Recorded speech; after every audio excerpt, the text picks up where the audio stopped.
In November 2024, Amsterdam was witness to one of its most chaotic nights after Maccabi Tel Aviv fans clashed with mostly Moroccan migrants in the city's streets. The clashes happened ahead of a match between the Israeli team Maccabi Tel Aviv and Ajax Amsterdam. In the night before the match, Maccabi Tel Aviv fans were recorded ripping off Palestinian flags from residences and chanting anti-Arab slogans. I have a few for you. Let's hear them. Death to the Arabs. Classic. Ole ole ole, let the IDF win, and the Arabs. It's not musical enough. Un'altra volta, ma adesso vorrei proprio sentire la musica delle parole. Let's see what the next one says. All right. This is a good one. This is funny. Norm Macdonald would be proud. Why is there no school in Gaza? Because there are no children left there. No to racism.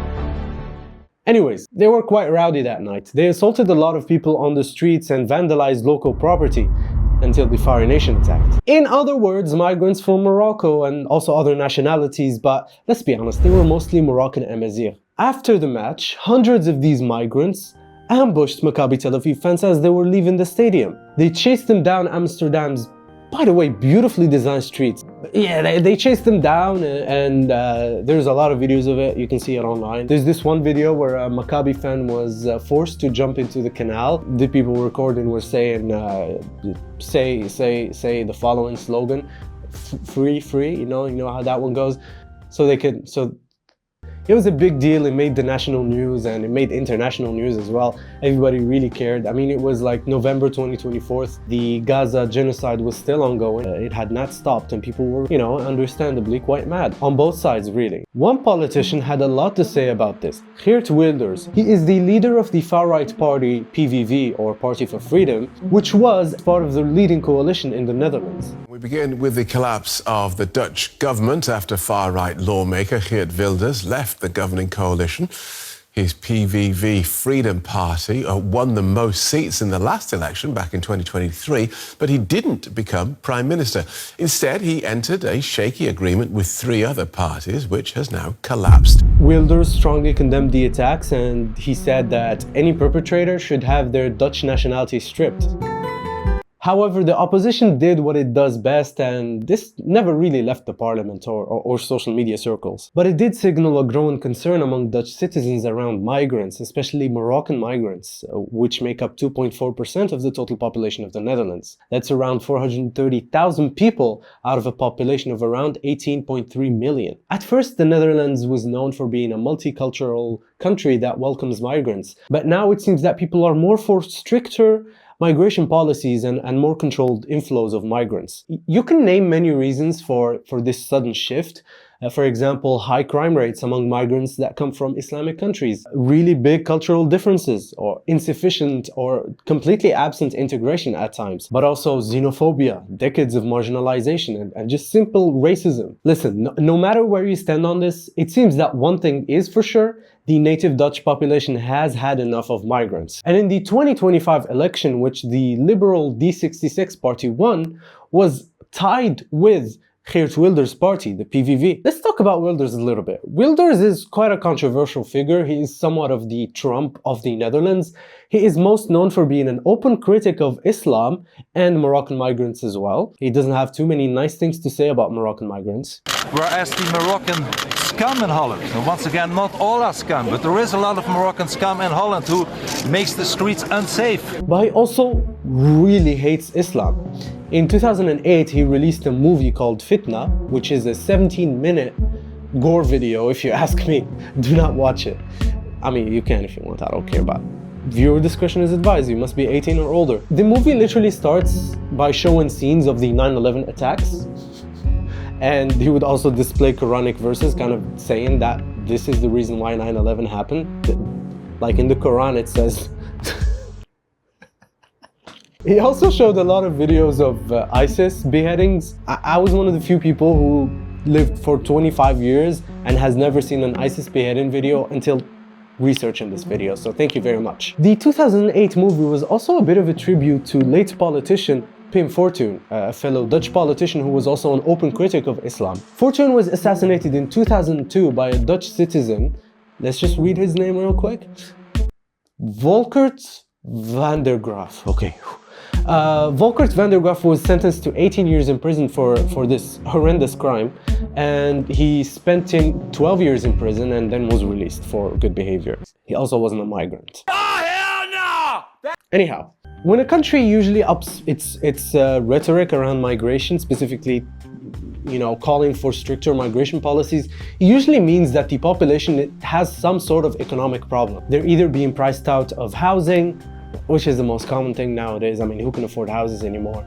Or just simple groceries, or just not finding jobs or something like that. That's why you hear the rhetoric of the migrants are taking all the jobs, or the migrants are taking all the houses.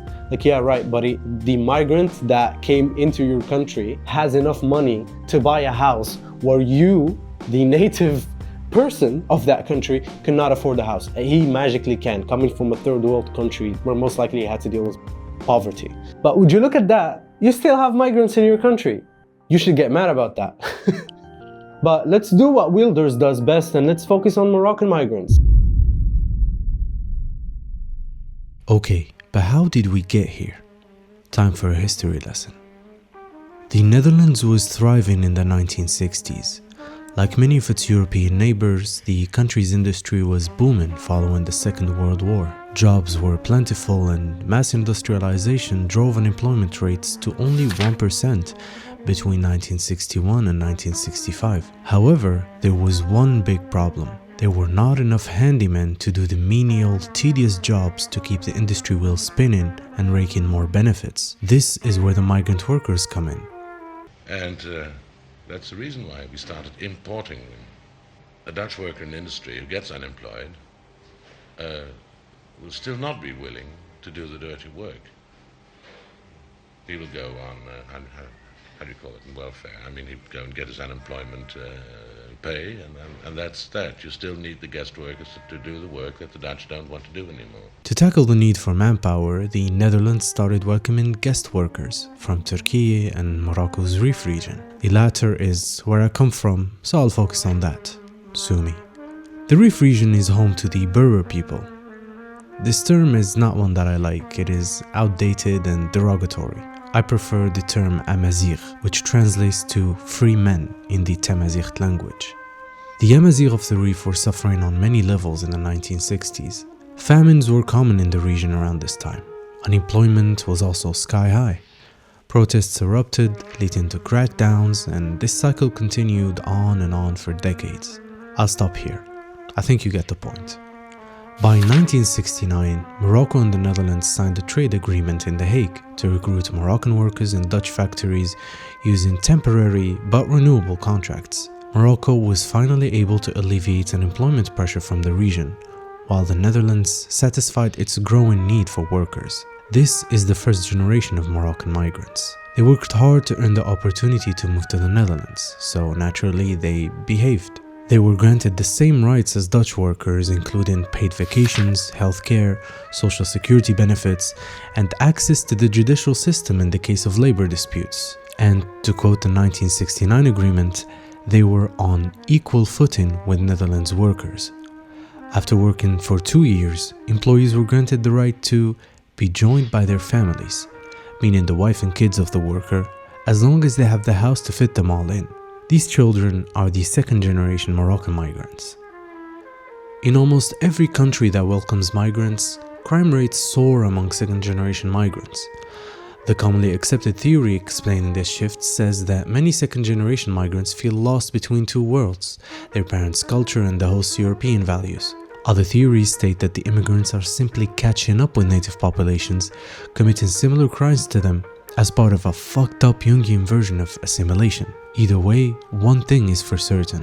Second-generation migrants do commit more crimes than their parents. In 2011, for example, 40% of Moroccan migrants between the age of 12 and 24 had been arrested, fined, charged, or otherwise accused of committing a crime in the 5 years leading up to this data. And in Dutch neighborhoods where mostly Moroccans reside, youth crime rates were up to 50%. The Dutch government tried to curb this in many ways. They tried employing family coaches to help the family of delinquents, and that went exactly as you'd expect. It failed, and crime rates among the youth remain high to this day. These first generation migrants were working in factories, like the pay wasn't anything crazy. And their children grew up in less than fortunate situations compared to their Dutch peers. They struggled financially and they struggled to integrate society simply by virtue of their socioeconomic struggles. So naturally, a lot of these, especially young men, they felt lost. And when young men feel lost, they do two things. They either gravitate towards being extremely religious or become vulnerable enough to be exploited into a life of crime. I mean, in the Netherlands, for example, there are mafia barons that specifically target the children of migrants because they know they are an easy target. When you talk to these kind of guys, you find out that they don't have much in life. Sometimes they have a very, very bad childhood with a lot of violence, or they don't have anything, bad schooling, bad education, low intelligence. And they are very vulnerable and they are easy targets for guys in the underworld. It's just kind of a sad situation overall. Like, nobody's winning out of this except the dipshits that are exploiting these people. A lot of people on the right love to attribute this problem in crime amongst migrants to some sort of cultural or religious failure. So they demonize whatever the culture is of these people, or the easiest one of all is just to use religion, even though all like ancient religions from like 1,000 years plus, they all have fucked up things in them that do not match today's society. But ideas spread by movies such as Geert Wilders' 2008 movie Fitna spread like wildfire. They are easy to digest and they are very effective at creating fear and hatred towards a whole group of people. But either way, this misinterpretation of the failure of the culture or religion of the migrants has made the Dutch wary of Moroccans. And that is despite of strong evidence of upward social mobility among second-generation migrants. But one thing is also really important. The reason why you can't afford housing is not because of migrants. And I think that instead of getting distracted by this wave of anger projected towards people that literally are going through the same thing you're going through, I think what we should focus on is actually the problem. I mean, in a democratic country, you should speak out against these problems and ask the government to make something, to find a solution to this problem. Something reliable, something that we know is gonna work, even if it takes time, as long as it actually works. When you are too busy getting angry at migrants, you actually get distracted from what you should really care about, and you don't really see things the same way. Everything gets distorted for you. If you need housing, you should be getting angry about it. About housing, not migrants. تنمية العدالة الاجتماعية. تم يوري في إني نتجنى قصدي هاجا قصدي يازم لتاوني يازم تدا أوروبا وجي يازم تدا المواطنين. تمني الكفاءات المغربية نتجنى كل شيء ضدان شيخ مايكن شيخ فرنسا شيخ كل شيء ضدان. إني تمنش. نسيخ في الواقع مش مدة كذا. قاش نقاطع صافي نشغل مثل قاس سنة اثنين صافي نش عارف. كم رزقس وخضاوين ما ياخذ نعرف ما قيم كلش نضرك يعرف ولكن فينا صافي فينا خلق نضيق هولندا